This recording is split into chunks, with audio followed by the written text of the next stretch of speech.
Hi there, welcome to another edition of Indycar. Today it's Monday the 20th of August. I'm Gordon Ross, and in the news today we're talking about Facebook. Facebook in the last few days has taken down or banned a left-wing group in England who were posting pro-Palestinian content on their Facebook pages. Now nobody's quite sure exactly why the posts have been taken down or why the site has been banned, but the point is that it has been, and its organisers are now claiming that the British establishment are colluding with the Israeli government in attempting to censor the output of social media. Now we in the independence movement, as you know, use social media a great deal for both communicating with each other and also for broadcasting and promoting ideas and memes and organising ourselves as a movement. Any attempt at censorship or interference with a social medium like Facebook would be a big problem for any political organisation or group. And so when we're dealing with potential issues of censorship, it's a worry for everybody. The question is, could the British establishment start censoring Facebook and start censoring our pages?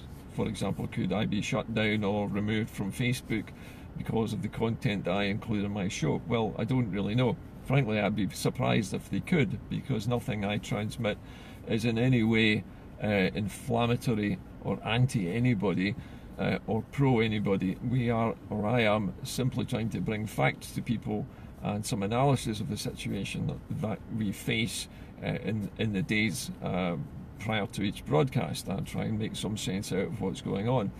But it seems as though that there is some kind of active collusion going on between the Israeli government and its Minister for Information and the owners or the operators of Facebook. Now, Facebook is sometimes nicknamed Tory Book by some people who believe that the Conservative Party has far more than a passing interest in how Facebook operates. And we know that the British establishment's grip on the population is exerted mostly through conventional mediums such as television and radio and newspapers, and anything that thwarts their attempts to steer public opinion through those three media is a threat to them, including programs like this and including any kind of blog on Facebook or Twitter or any other platform for that matter. So we should be worried about this. The question is, what could the British authorities do to try and shut down discussions like ours without actually seeming to be draconian? I don't know is the answer to that.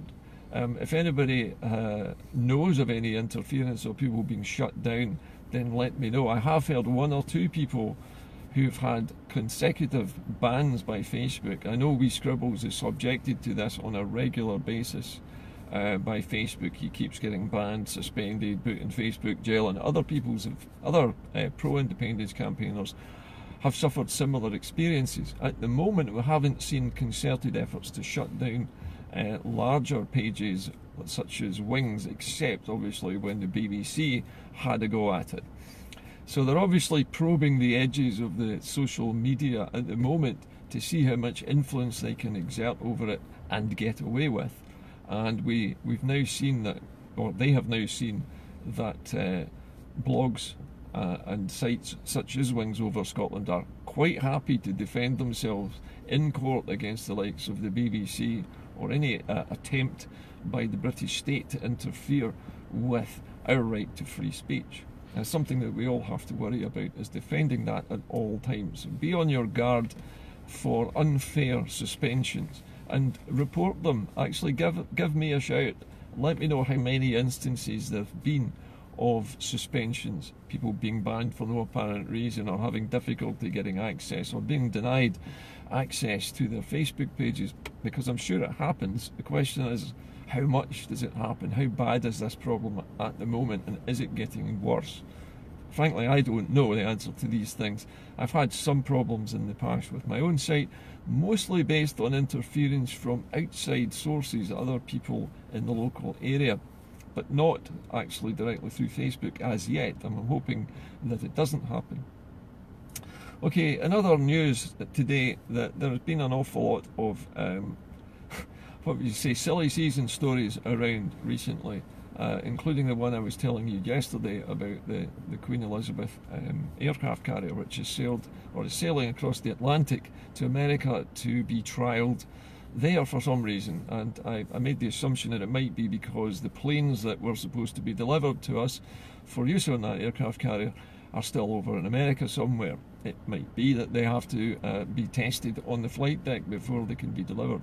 I don't know. But there are all sorts of strange stories circulating at the moment, and none of them particularly connected in any way to independence.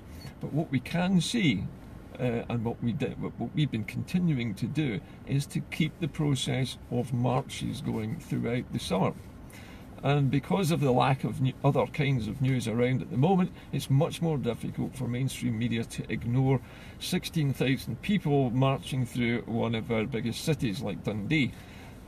We now have a rolling programme of events all throughout this year. In every city and town virtually in Scotland there will be marches and rallies, and the next one will be on the 1st of September in Dunfermline. And this one is planned to be more of a fun procession, not so much a serious march, but more a family day out where independent supporters can bring their children, their dogs, their grandparents, whoever they wish, to a fun day out.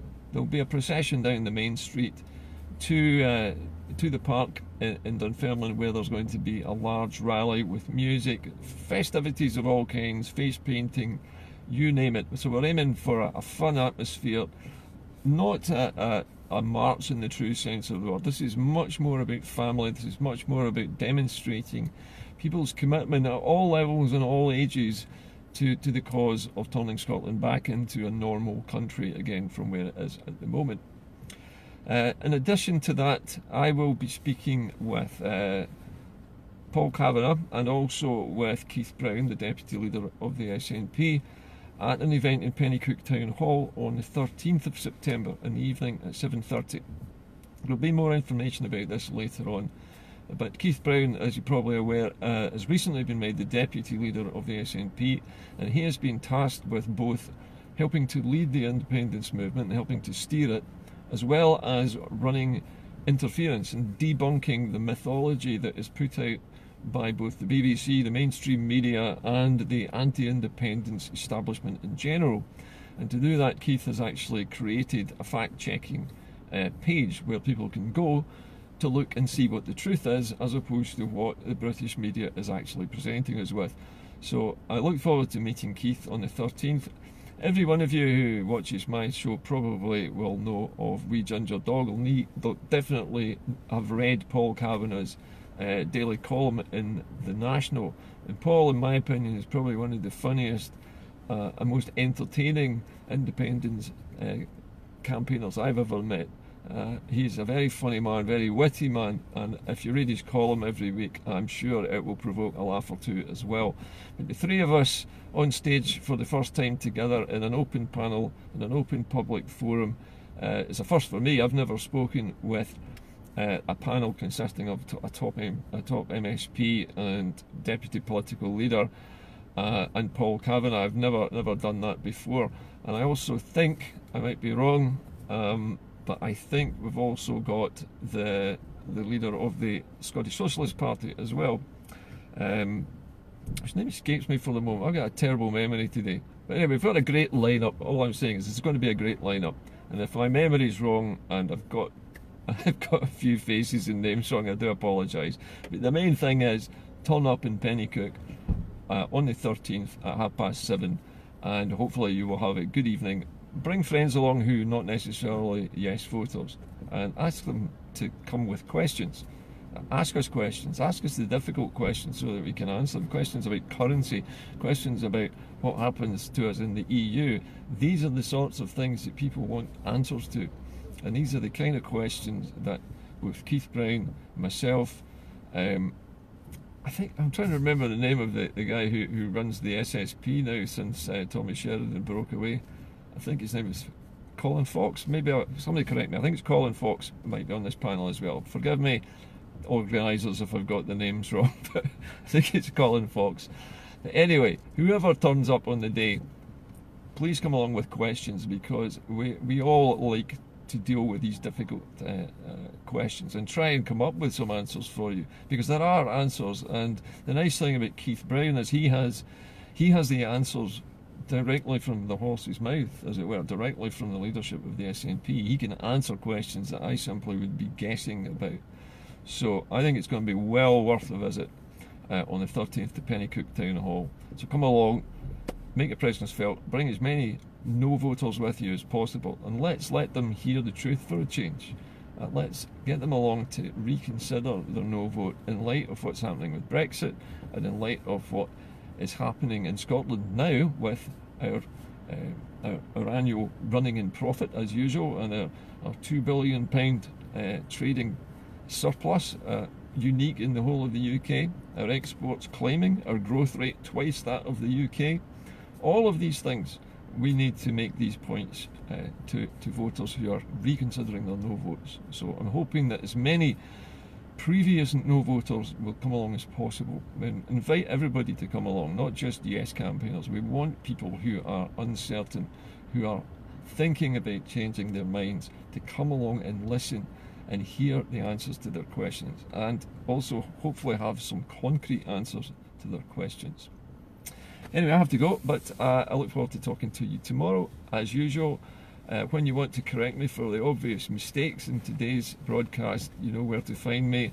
I'll be happy to be corrected. I'm pretty certain that I've got the names for the speakers at the event in Penicuik, but I apologise in advance for that. But I do know that Keith Brown will be there, and I do know that I'm going to be there, and I think that Colin Fox is going to be there as well. I'm not sure about wee Ginger Dog. Maybe I've got him mixed up. Maybe that's another day. Anyway, you know me, I make mistakes. If anybody can steer me right, but put me right after the show, and tomorrow hopefully I'll issue a grovelling apology to the organisers. Anyway, I'll see you tomorrow. Bye for now.